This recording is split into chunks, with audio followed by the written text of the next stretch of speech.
Oi pessoal, saudações, sou Goran Nataraj e eu vou falar um pouco sobre astrologia.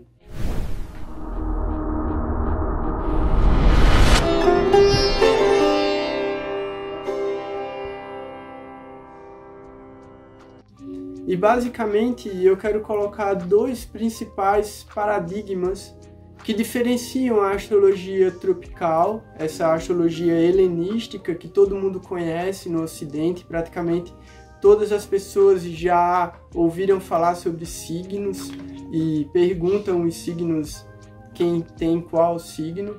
Então já existe um certo conhecimento a respeito de astrologia praticamente com todas as pessoas.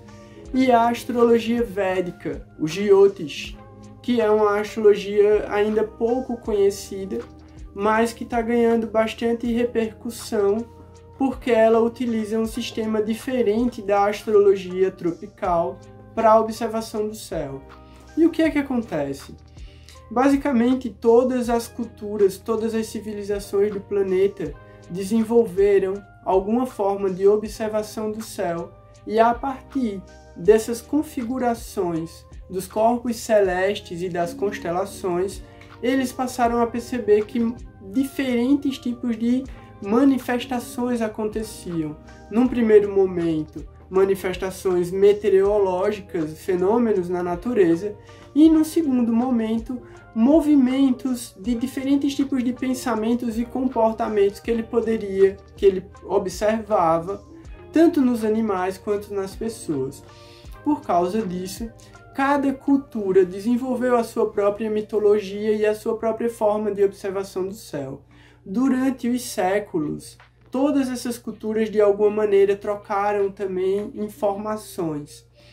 Num determinado momento histórico, no ano 60 da era cristã até mais ou menos o ano 150, um sábio, um filósofo chamado Ptolomeu, ele escreveu o Tetrabíblios, e no Tetrabíblios ele colocou todos os cálculos que definem a órbita dos planetas, para que ele pudesse saber onde os planetas estavam em algum momento no passado e relacionar os fenômenos que aconteceram e poder fazer previsões a partir do posicionamento dos planetas no futuro.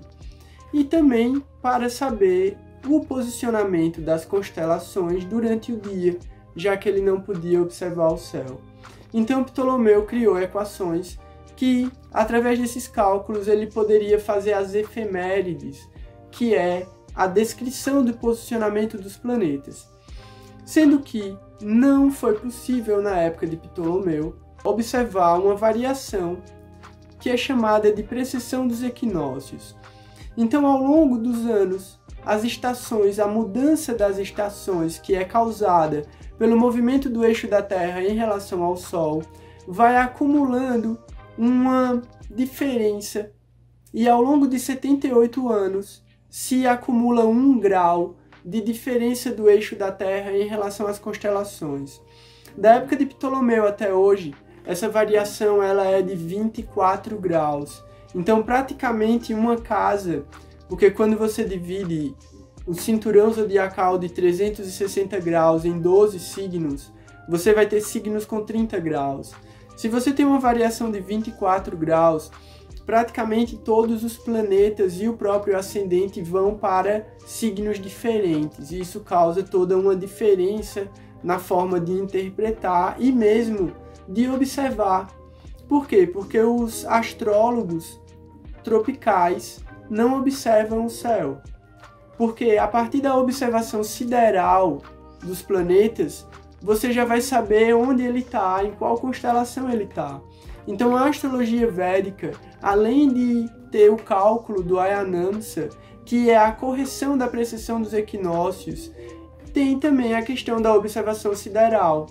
Então, a partir da observação dos corpos celestes, você pode definir exatamente onde estão aqueles planetas em relação àquelas constelações. Esse é o primeiro paradigma. E o primeiro paradigma ele ainda fala sobre a questão do signo. Porque a astrologia tropical coloca que o signo é o posicionamento do Sol em relação a alguma constelação. Se você já entendeu que existe uma variação de 24 graus no posicionamento do Sol, é muito provável que o seu Sol esteja num signo diferente do que a astrologia tropical está falando. E no segundo momento, a partir da observação da astrologia védica, todos os planetas e todos os signos são levados em consideração a partir do posicionamento do ascendente na primeira casa. Então você tem dentro das suas 12 áreas da vida, 12 signos, cada um gerando um determinado tipo de efeito de acordo com o planeta que ocupa aquela casa ou que rege aquele signo.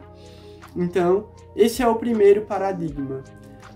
A partir disso, você já entende que você não é o signo que você acredita que é, porque signo é muito mais do que a concepção restritiva de entender apenas um arquétipo que fala sobre a completude do seu ser. Então, a astrologia védica ela vai levar em consideração muitos outros fatores que fazem com que você se comporte de maneiras diferentes em diferentes situações e que vão falar de uma forma muito mais específica sobre os fenômenos que acontecem na sua vida. Esse é o primeiro paradigma. Você não é o signo que você acredita que você é. Você é muito mais do que isso. O segundo paradigma, ele parte da perspectiva pela qual é analisado esse mapa astrológico que é gerado através do posicionamento sideral, do posicionamento real. Então essa interpretação, ela vai ser feita de acordo com uma perspectiva diferente. E qual é essa perspectiva? Ao invés de você ir do pressuposto da matéria, você vem para o pressuposto da consciência. Então a consciência precede a matéria. Se a consciência precede a matéria e ela mesma precede o nascimento, a gente entende que o mapa natal, ou mapa astrológico, é a soma de todos os karmas, de todas as energias que essa consciência viveu em vidas passadas. Então o mapa é a soma das energias de todas as suas vidas passadas, tanto karmas bons como karmas ruins, que vão determinar os fenômenos que vão acontecer na sua vida e vão determinar também, de certa forma, como você percebe esses fenômenos.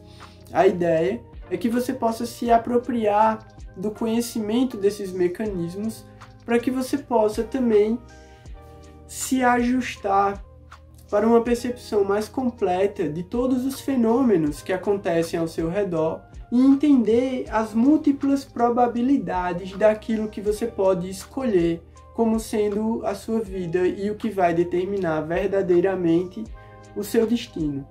Então, o segundo paradigma é a gente entender que a análise do mapa é qual é a melhor forma de você utilizar essa vida para o avanço da sua consciência.